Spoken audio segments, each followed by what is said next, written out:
भगवान शंकर की एक बड़ी सुंदर कथा कहीं हमने पढ़ी थी, प्रभावोत्पादक है वो। एक बहेलिया जंगल में शिकार खेल रहा था। शिकार खेलते खेलते वो एक ऐसे मंदिर में पहुंचा जहां भगवान शंकर की मूर्ति रखी थी। शंकर भगवान की। और मूर्ति को देखते ही उसके मन में एक ऐसा आकर्षण हुआ कि वो मूर्ति से लिपट गया जाकर, भोले बाबा मैं यहीं रहूं, आपके पास रहूं, आप मुझे मिल गए, सब कुछ मिल, पूजन का कोई संस्कार हो। उसके साथी जितने थे उन सबको उसने धीरे धीरे सरका। पूजा करता है भगवान शंकर की। कैसी पूजा करता है मालूम आप? उसके पास बर्तन तो था नहीं पूजा के लिए, जल लाने के लिए, तो मुंह में पानी भर के लाता था और शंकर जी के ऊपर छोड़। नदी से लाना है, अंजलि में लाऊं नहीं तो गिर जाएगा, ढोने पट्टे में लाऊं तो भी गिरेगा, तो वो मुख में जल लेके। अच्छा, उसको ये पता नहीं है कि मुंह का जल जूठा है और जूठा जल शंकर पर नहीं चढ़ाना। वहां विधि नहीं है, वहां प्रीति है। कर्मा बाई सुबह उठती थी और खिचड़ी बना करके भगवान को भोग लगा देती थी, उसके बाद काम धाम करके नहाती थी। ध्यान से सुने बात को। कर्मा बाई भगवान कृष्ण को पुत्र मानती है, पुत्र। अब प्रातः काल उठते ही खिचड़ी बना करके भोग लगा देती। क्यों भाई? कर्मा बाई की खिचड़ी तो बड़ी प्रसिद्ध है ना। फिर काम करती और काम करके फिर नहाती थी और नहाने के बाद फिर अपना बनाए, फिर भोग लगाए। कर कई दिनों से चला रहा था। एक दिन एक संत पहुंच गए। संत ने देखा, अरे अरे तू ये क्या करती है बुढ़िया, बिना नहाए धोए तू खिचड़ी बना के भगवान को भोग लगाती है।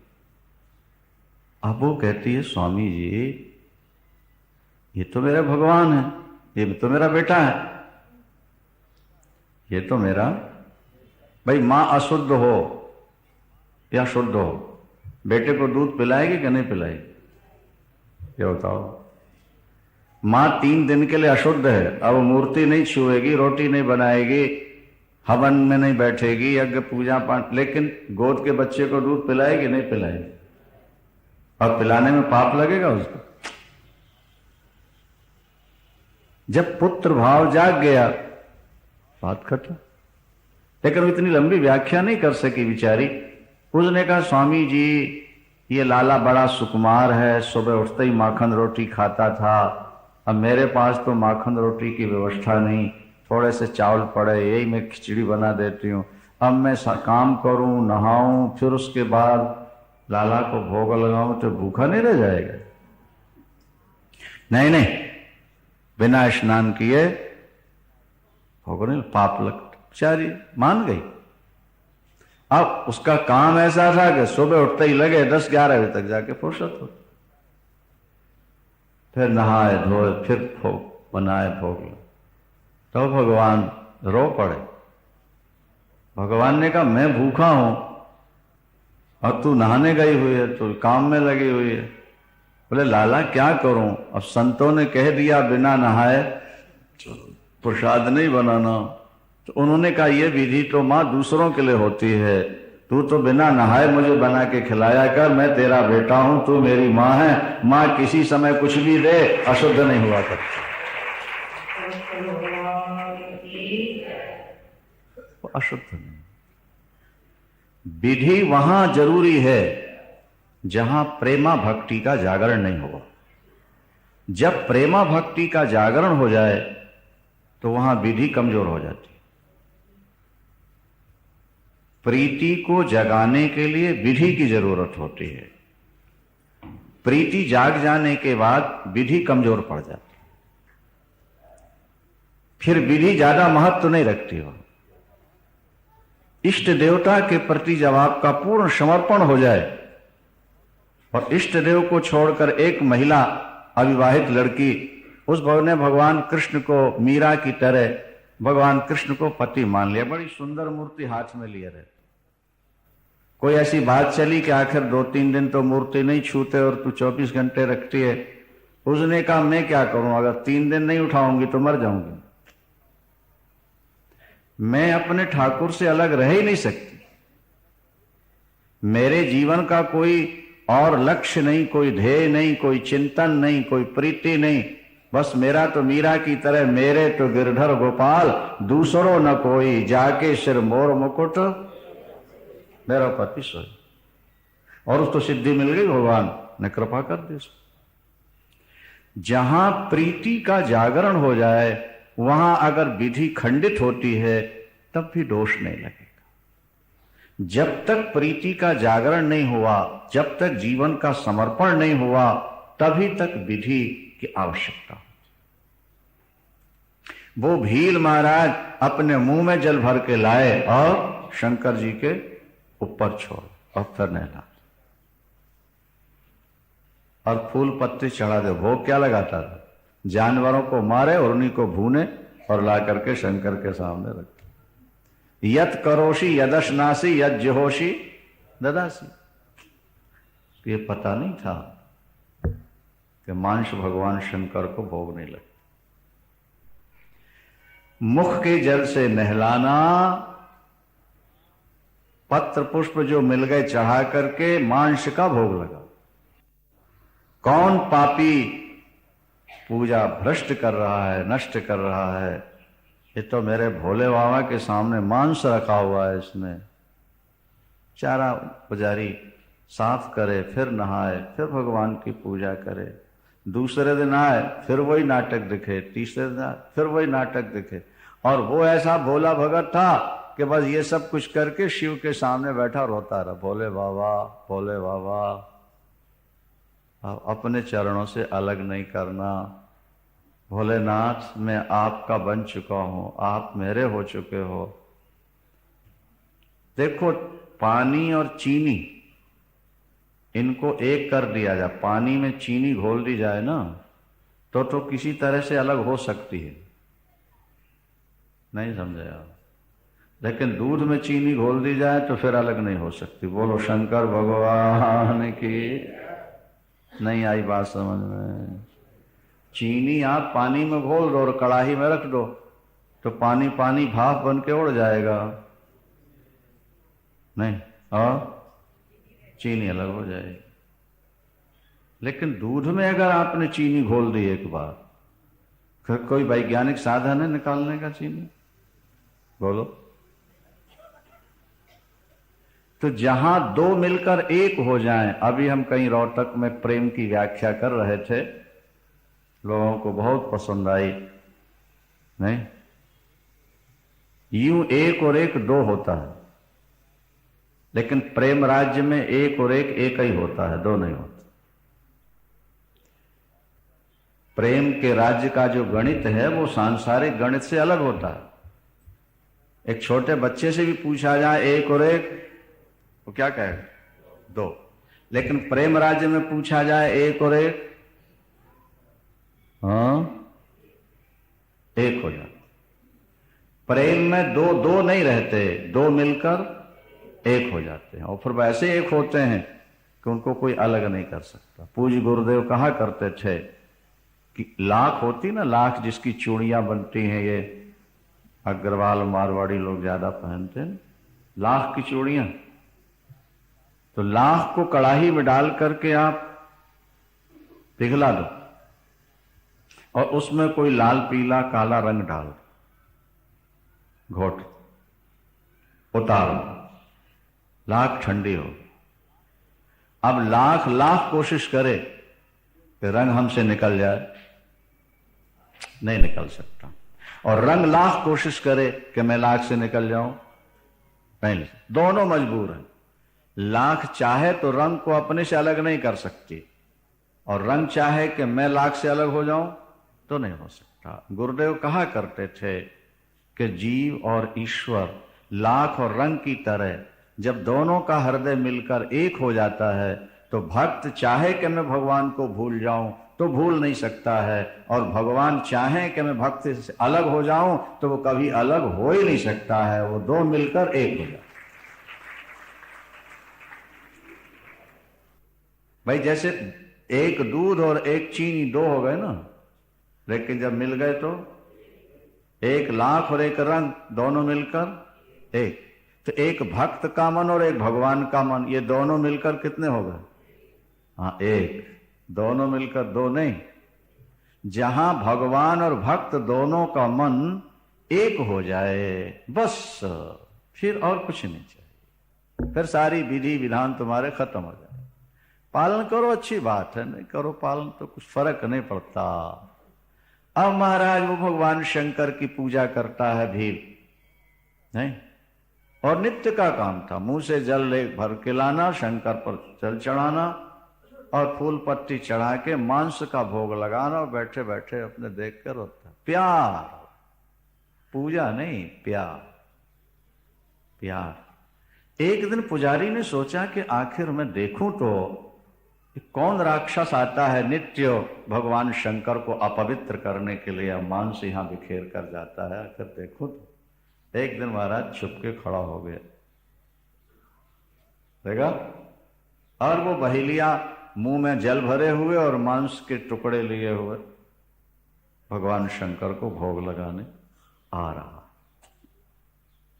और पुजारी समझ गया कि यही, लेकिन भगवान शंकर पुजारी को यह दिखाना चाहते थे कि तुम्हारे पास शुद्धि है, पवित्रता और विधि है, और उसके पास भाव है। क्या?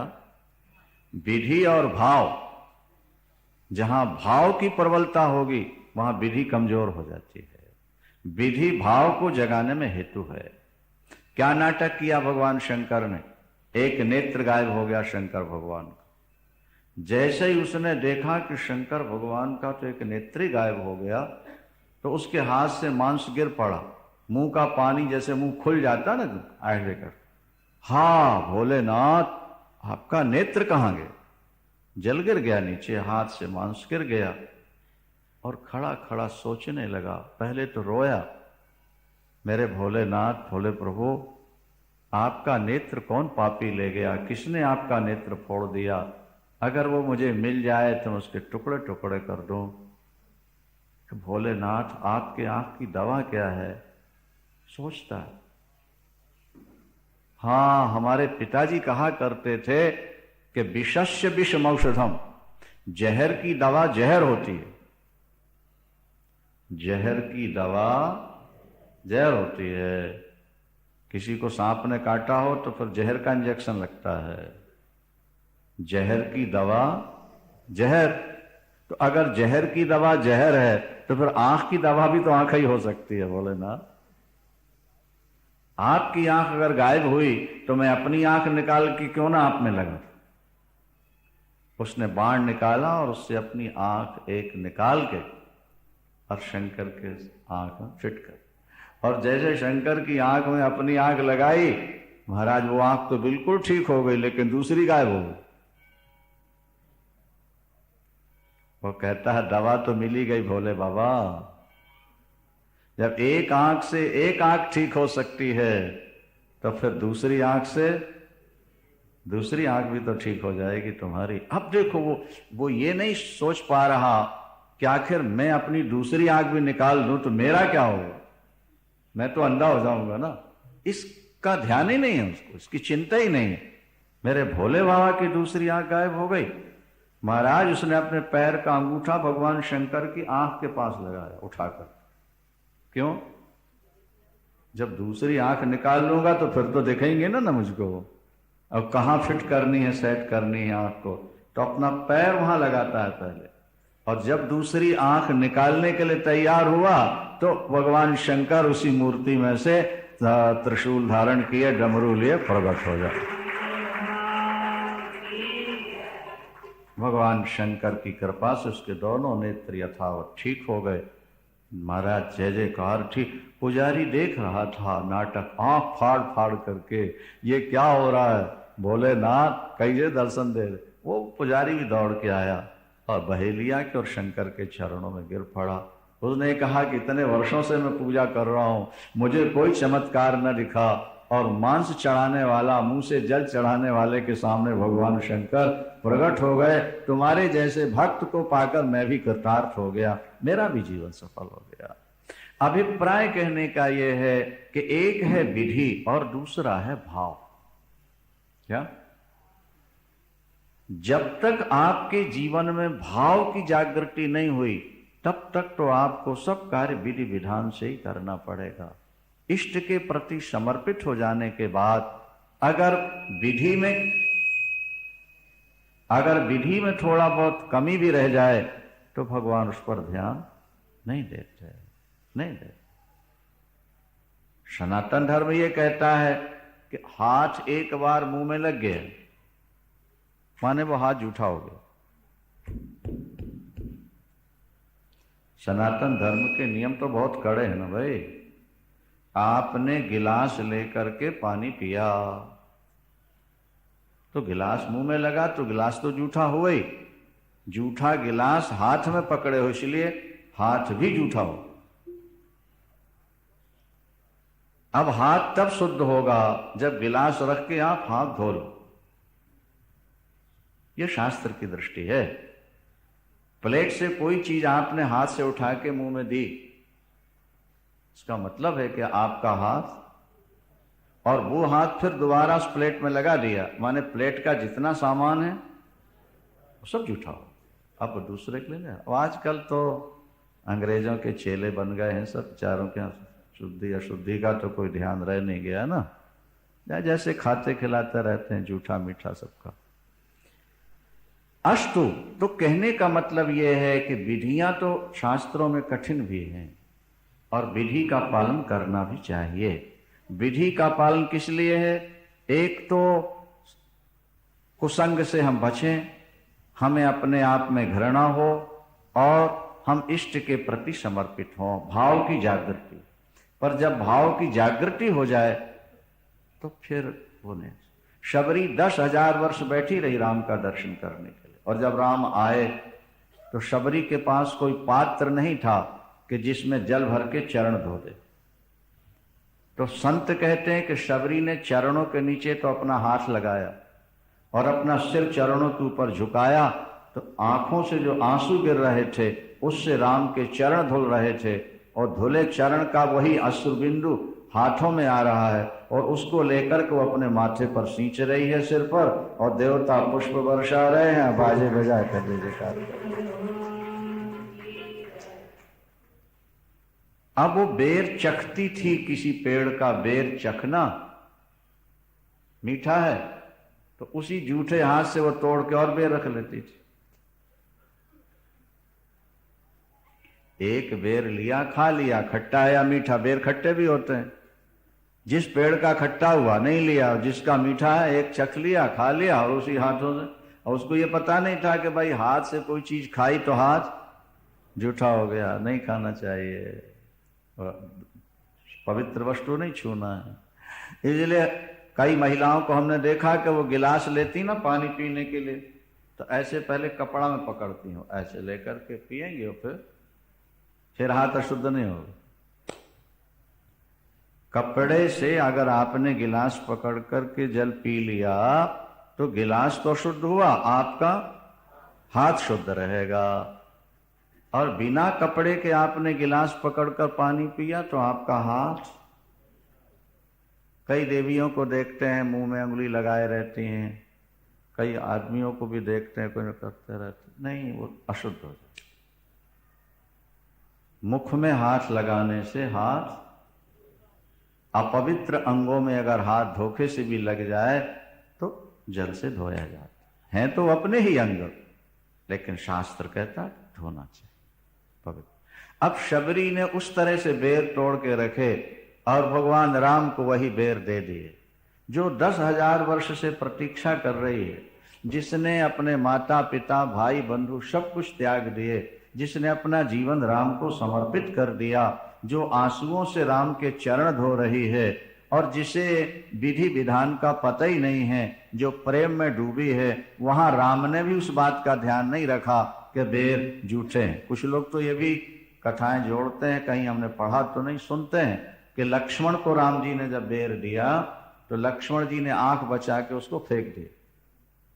ये सुनी हुई बातें हैं, कहां तक सत्य है। और वही बेर जाकर के द्रोणागिरि पर्वत पर सजीवन बूटी बनी। और जब लक्ष्मण को शक्ति लगती है तो हनुमंत लाल जी वही सजीवन बूटी ला करके लगाते हैं, देते हैं, तब लक्ष्मण के प्राण बचते हैं। आप कहोगे जी शबरी के जूठा राम ने खा लिया तो गुरु जी आप भी हमारा जूठा खा लो, ये गलत हो गया ना। वो जूठा करके नहीं खिला रही थी, उसको तो जूठे मीठे का पता ही नहीं था, उसका जीवन इस प्रकार समर्पित हो चुका था। नहीं, वहां दोष है। बड़ों की इन बातों का नकल नहीं करने, विधि का पालन करना। जोर से बोलेंगे शंकर भगवान की।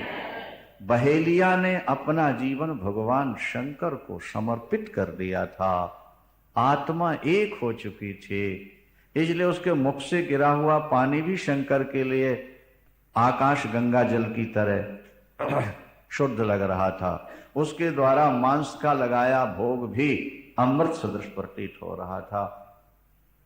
भगवान को तुम्हारे भोग से क्या लेना देना है, वो तो सदा नित्य तृप्त हैं, वो तो केवल तुम्हारा भाव देखते हैं और तुम्हारे भाव पर ही मुक्त हो जाते हैं। राम ही केवल प्रेम प्यारा, राम ही केवल प्रेम प्यारा, जान ले हो जो जान निहारा, जान ले हो जो जान निहारा। ईश्वर को केवल प्रेम प्रिय है।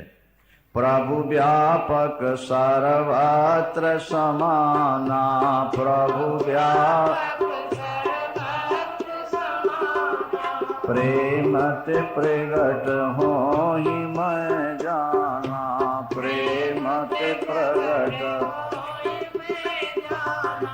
प्रेम ते प्रगट हो ही मैं जान। लेकिन जब तक प्रेम की उत्पत्ति न हो जाए, जब तक प्रेम की अनुभूति न हो, जब तक प्रेम आपके हृदय में प्रकट न हो, तब तक विधि का पालन करना जरूरी होता है। दक्ष भगवान श्रीमन नारायण के चरणों में गिर गया,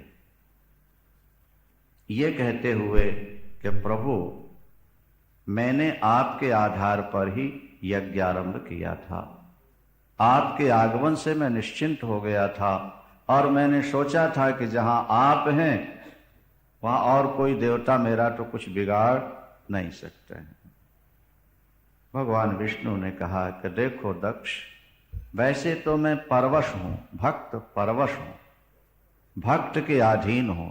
तुमने मुझे बुलाया और मैं आ गया और मैं अभी यहां हूं, लेकिन याद रखो इस यज्ञ में विनाश निश्चित है, मैं भी तुम्हारी रक्षा नहीं कर सकता।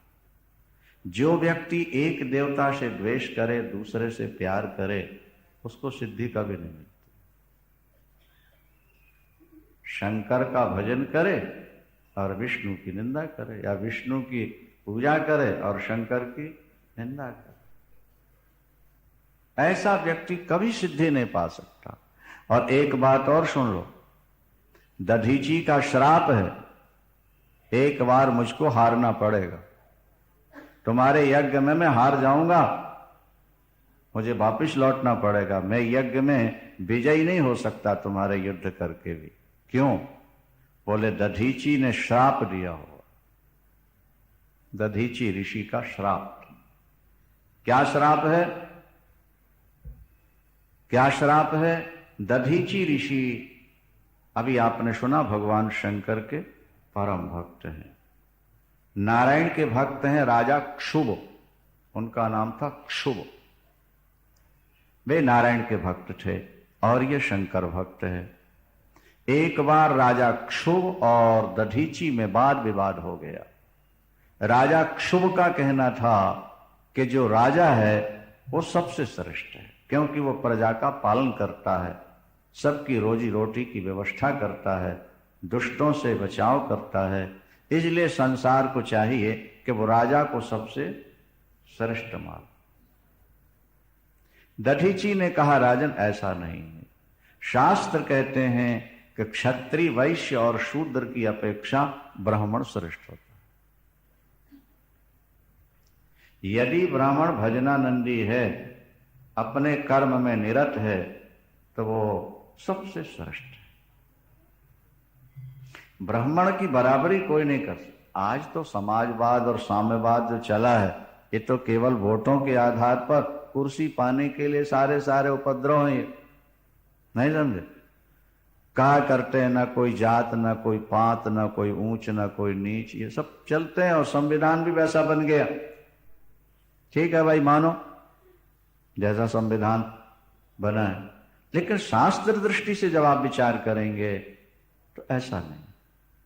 वेद भगवान तो ये कहते हैं कि ब्राह्मण भगवान के मुख से निकला हो। ब्राह्मणोष्य मुखमाशीत,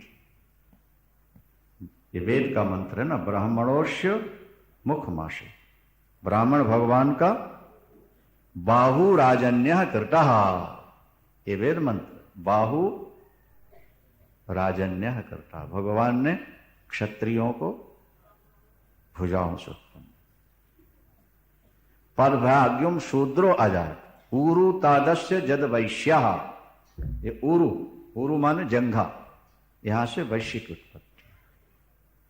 और पदभाग्युम शूद्रो अजायत, पैरों से शूद्र की उत्पत्ति।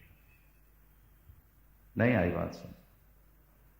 तो शरीर में सिर सबसे ऊंचा है, मुख सबसे ऊपर है, उसके बाद भुजाएं हैं, उसके बाद जंघाएं हैं, उसके बाद पैर। ये ब्राह्मणों ने नहीं बनाया, वेद तो स्वयं प्रकट हुए। वेदों का रचयिता कोई व्यक्ति है ही नहीं, और कोई भी इतिहासकार इस बात को सिद्ध नहीं कर सकता कि वेदों को किसी व्यक्ति ने लिखा होगा। सिद्ध नहीं कर सकता, क्योंकि लेखक का नाम ही नहीं है वेदों। तो क्षुभ से दधीची का कथन यह था कि तुम्हारे तर्कों के आधार पर राजा श्रेष्ठ है, लेकिन शास्त्र के आधार पर।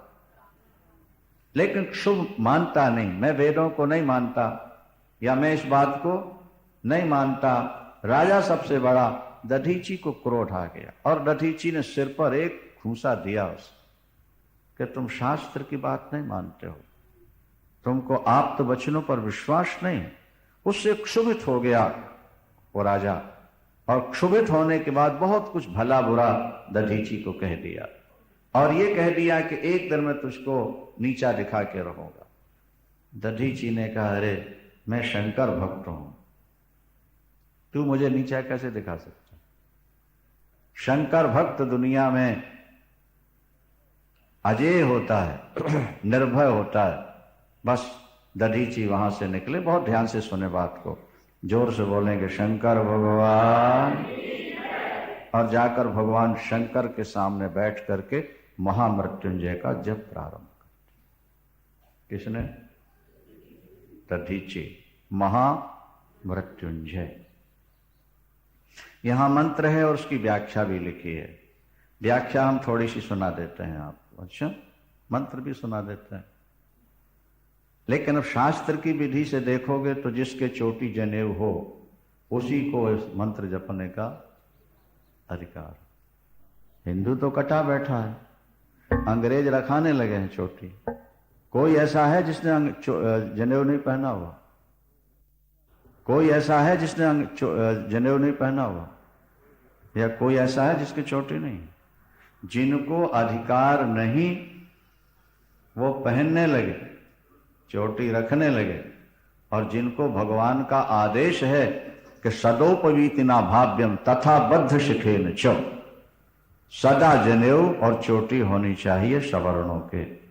अगर सवर्ण के चोटी और जनेऊ नहीं है तो वो जो करेगा सब व्यर्थ चला जाए।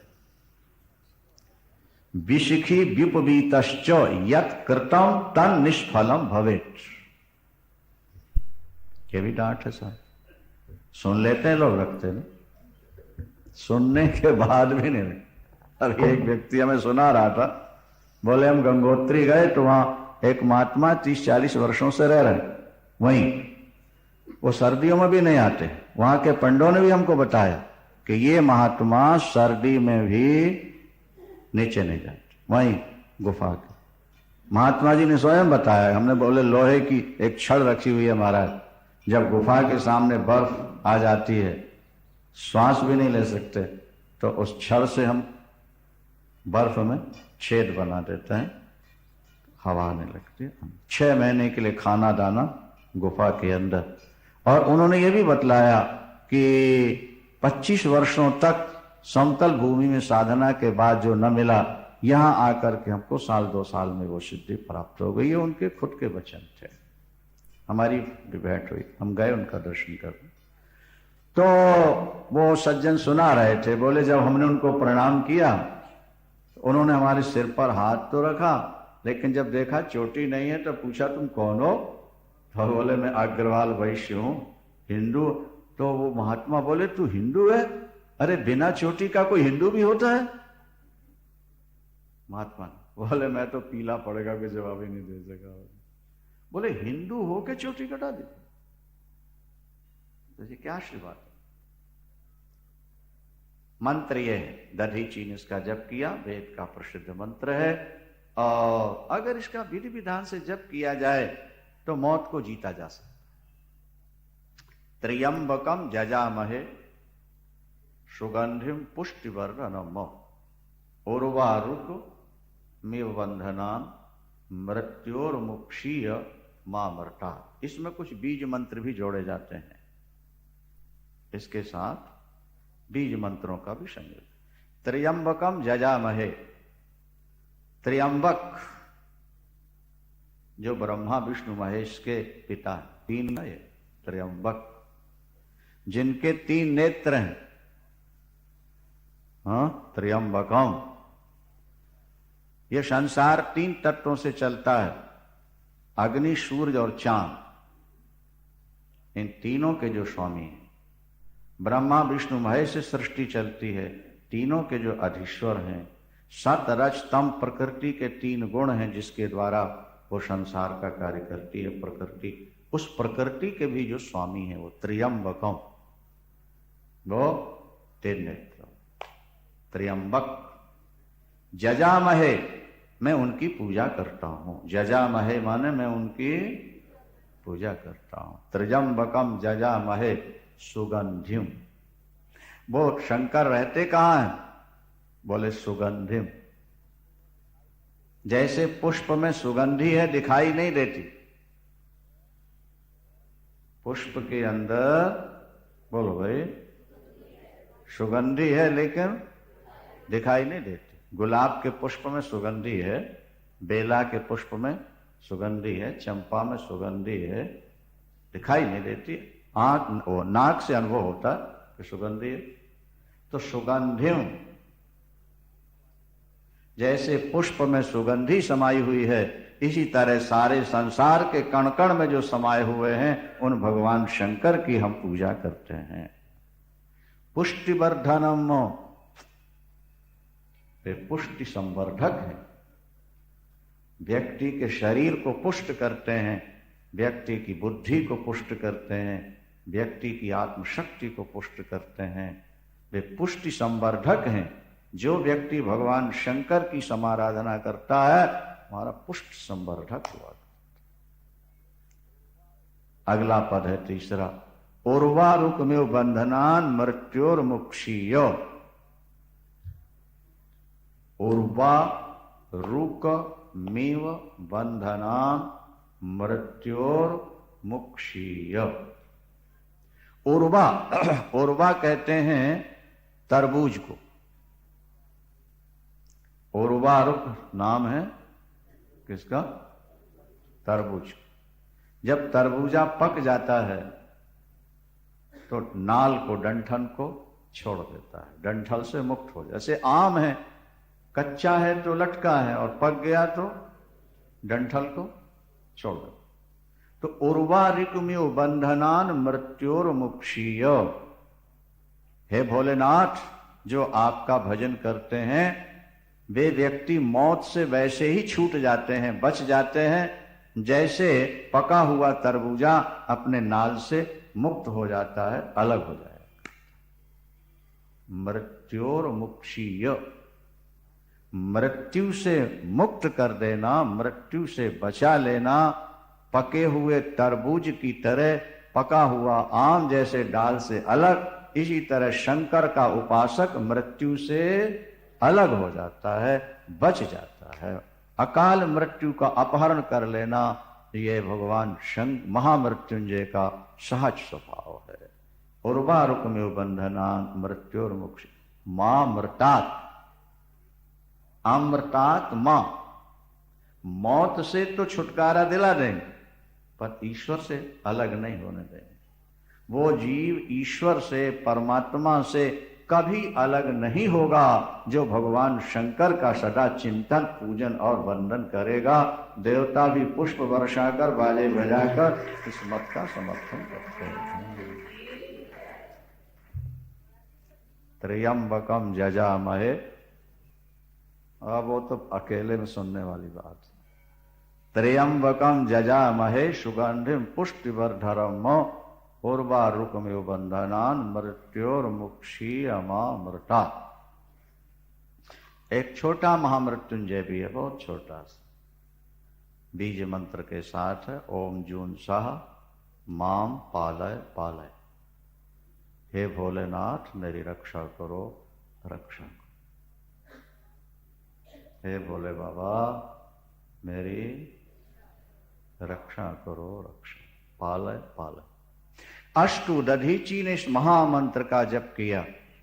भगवान शंकर के चरणों में बैठकर जब उन्होंने महामंत्र का, महामृत्युंजय का अखंड जप किया, तो भोले बाबा पिंडी के अंदर से प्रकट हो गए।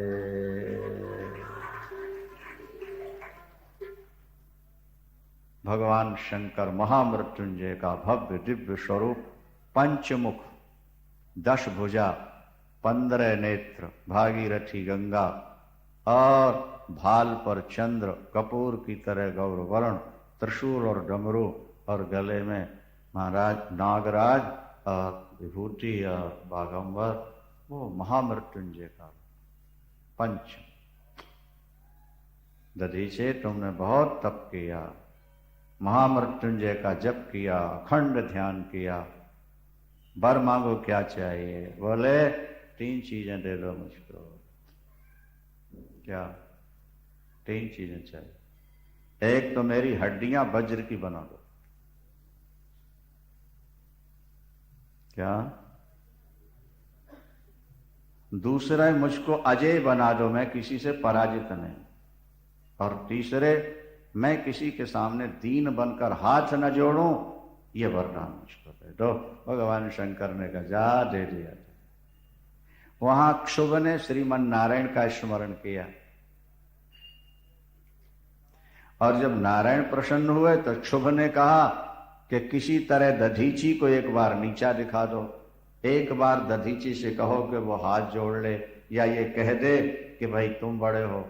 भगवान नारायण ने कहा कि आखिर शास्त्र तो ब्राह्मण को बड़ा कहते हैं, और फिर वो शंकर की शरण में चले गए, ऐसा कैसे? अच्छा किसी तरह हमारा कंप्रोमाइज करा दीजिए, किसी तरह हमारी सुलह करा दीजिए। तो भगवान नारायण गए, ब्राह्मण बन के गए और बोले दधीचे एक बार आप कह दो ना कि क्षुभ बड़ा है। क्या राजा बड़ा होता है? इस जिद से क्या सार हो? दधीची ने कहा मैं भगवान शंकर का पुजारी, भगवान शिव की मुझ पर कृपा, मैं अगर, अच्छा बोलो शंकर भगवान ने कहा कि एक बार आप मान जाओ। व्यक्ति को समझौते से काम करना चाहिए। तो दधीची ने कहा नारायण ब्राह्मण बनकर आकर अपने भक्त का पक्ष लेकर मुझको सिद्धांत से गिराना चाहते हैं आप? जाइए, मैं श्राप देता हूं कि एक बार आपको भी शंकर के भक्तों से पराजित होना पड़ेगा गणों से। एक शंकर का भक्त अजेय होता है, वो मौत को जीतने की शक्ति रखता है। मैं किसी के सामने हाथ नहीं जोड़ूंगा, मैं सिर नहीं झुकाऊंगा, ब्राह्मण कुल में पैदा हुआ और भगवान शंकर का भक्त। और देखिए भगवान शंकर ने महामृत्युंजय के जप प्रताप से मुझे कितनी शक्ति दी। मेरे शरीर को देखिए आप भी मेरे अंदर दिखाई देंगे, सारा ब्रह्मांड मेरे अंदर दिखाई देगा। जब दधीची ने अपना स्वरूप प्रकट किया, भगवान विष्णु भी दधीची के अंदर दिख रहे थे, सारा संसार भी उनके अंदर दिखाई दे रहा था। तब तो भगवान विष्णु ने भी सिर झुका लिया। दधीची सामने देवता पुष्प बरसाने लगे, बाजे बजाए और जय।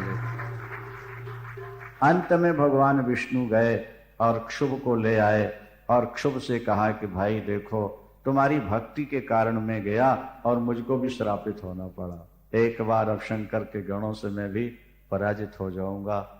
आप अपनी जिद छोड़ दो, ब्राह्मण तो वास्तव में बड़ा होता ही है। और फिर जो शंकर की शरण ले ले वो तो महादेव की शरण में जाके तो व्यक्ति महान बन जाता है।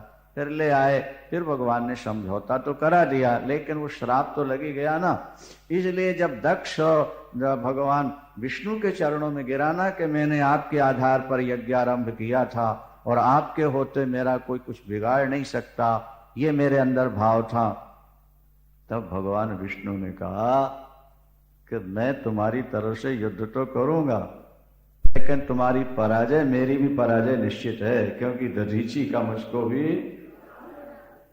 श्राप लगा हुआ। शंकर के भक्त के सामने कोई जीत नहीं सकता, वो तो शंकर जो, हाँ, पर समर्पण बुद्धि से भजन हुआ हो भगवान शंकर का, तब भगवान अष्टो। इतने में वीरभद्र, भद्रकाली और महाराज चंड, महाचंड और नंदी, ये सब पहुंच गए।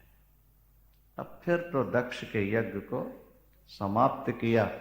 महाराज महाचंड ने तो उसी समय भृगु जी को पकड़ा, उठा के जमीन पर दे पटका और छाती पर पैर रख के दाढ़ी पकड़ के उनकी नोच। और न चंड ने भग देवता को उठा के पटका और उनकी दोनों आंख। नंदीश्वर ने पूषा देवता को पटका और दिया घूसा मुख में, तो उनके सारे दांत, क्योंकि वो दांत खिलखिला के हंसे थे ना श्राप के समय, और उन्होंने आंखों का इशारा किया था, श्राप तो मिला था।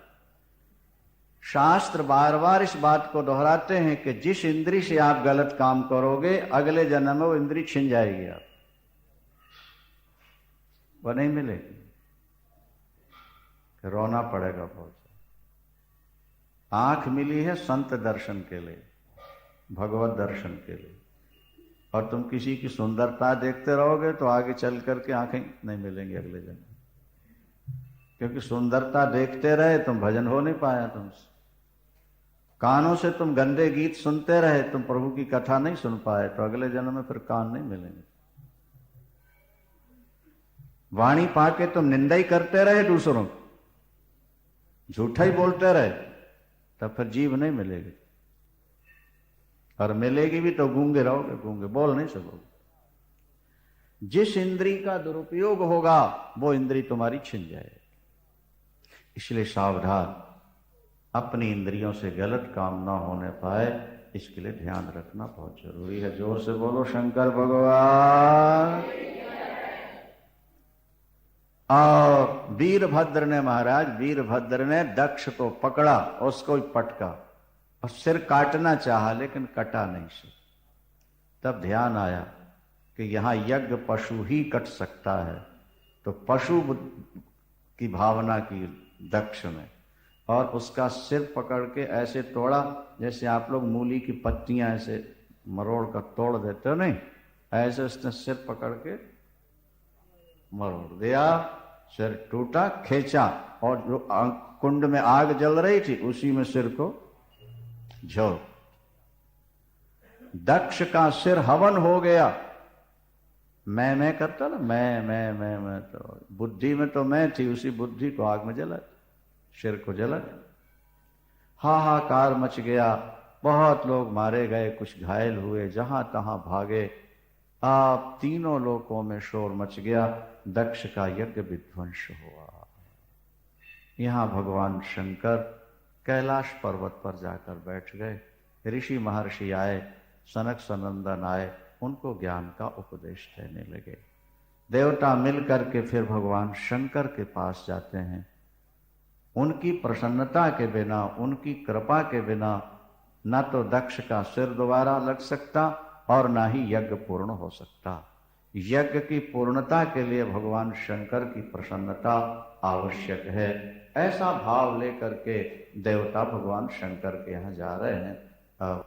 दक्ष का सिर कटने से पहले जब वीरभद्र सामने आए हैं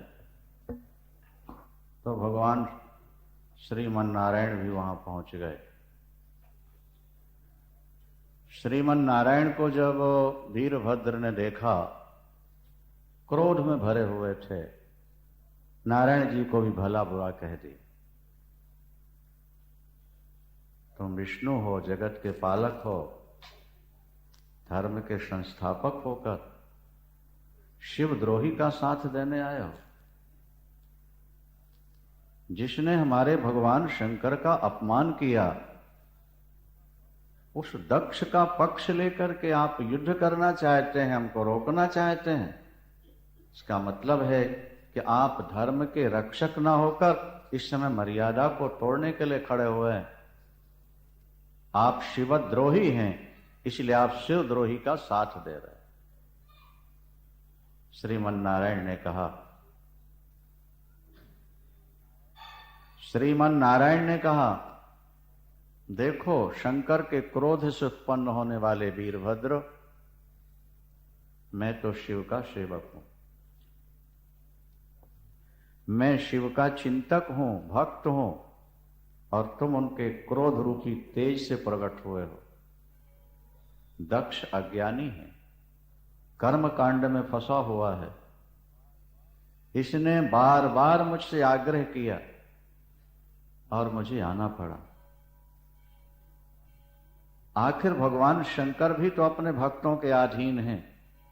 कभी कभी अपने भक्तों की अनुचित बात को भी भगवान शंकर स्वीकार कर लेते हैं, तो मैं भी तो फिर भक्तों का अपना हूं। दक्ष ने बहुत आग्रह किया, इसके लिए मुझको यहां आना पड़ा, और अब मैं तुम्हारा रास्ता रोकता हूं, तो मुझसे युद्ध करो। वीरभद्र ने मुस्कुरा कर कहा, आप भगवान शंकर के भक्त हैं, सेवक हैं, ये जानकर मुझको बड़ी प्रसन्नता हुई। लेकिन आप ध्यान रखें, इस समय भगवान शंकर का आदेश है, दक्ष का वध करना है, यज्ञ विध्वंस करना है और सामने आने वाले का सामना करना है। भगवान नारायण मुस्कुराए, बोले पहले हमारा सामना करो। ठीक है।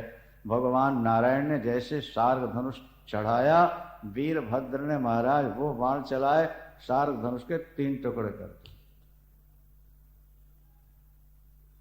श्राप है ना दधीची का। सुदर्शन लिया चलाने के लिए, वीरभद्र ने हाथ ही रोक दिया। युद्ध चला थोड़ी देर।